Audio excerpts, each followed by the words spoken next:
আমি আপনাদের সাথে শেয়ার করছি মাটির হাঁড়িতে চিংড়ি ভাপা রেসিপি। আপনারা অবশ্যই একবার বাড়িতে ট্রাই করবেন।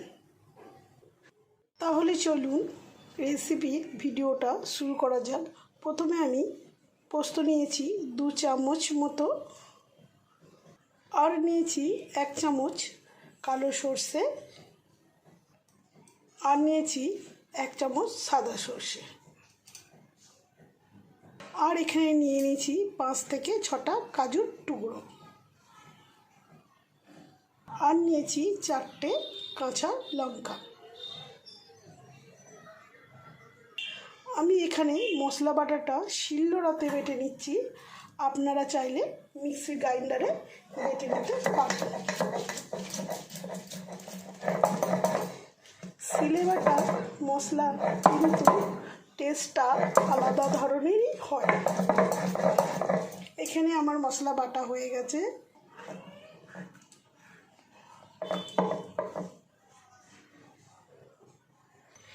এরপর আমি এখানে একটি পাত্র নিয়েছি। পাত্রের মধ্যে নিয়ে নিয়েছি, এখানে বেছে ধুয়ে রেখেছিলাম 400 গ্রাম চিংড়ি মাছ। ওই চিংড়ি মাছটা এখন আমি পাত্রের মধ্যে নিয়ে নিচ্ছি। চিংড়ি মাছের মধ্যে নিয়ে নিচ্ছি স্বাদ মতো লবণ, আর নিচ্ছি পরিমাণ মতন হলুদ গুঁড়ো, আর এখানে নিচ্ছি কালার হওয়ার জন্য কাশ্মীরি রেড চিলি পাউডার, আর নিচ্ছি আগে থেকে বেটে রাখা ওই মশলাটা।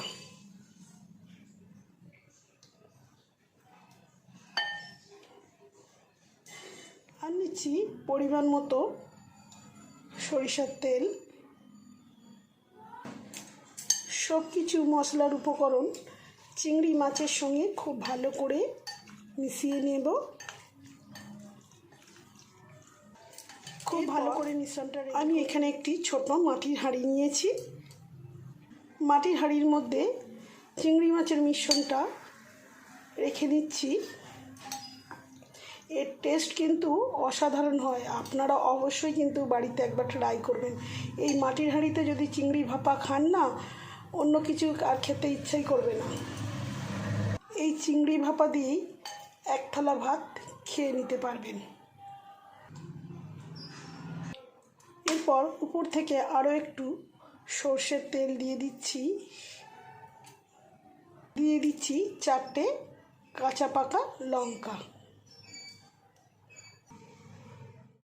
গ্যাসের মধ্যে চিংড়ি ভাপা বসিয়ে দিয়েছি। এখন আমি 15 মিনিট ঢাকা খুলে দিয়ে ফেরত এলাম।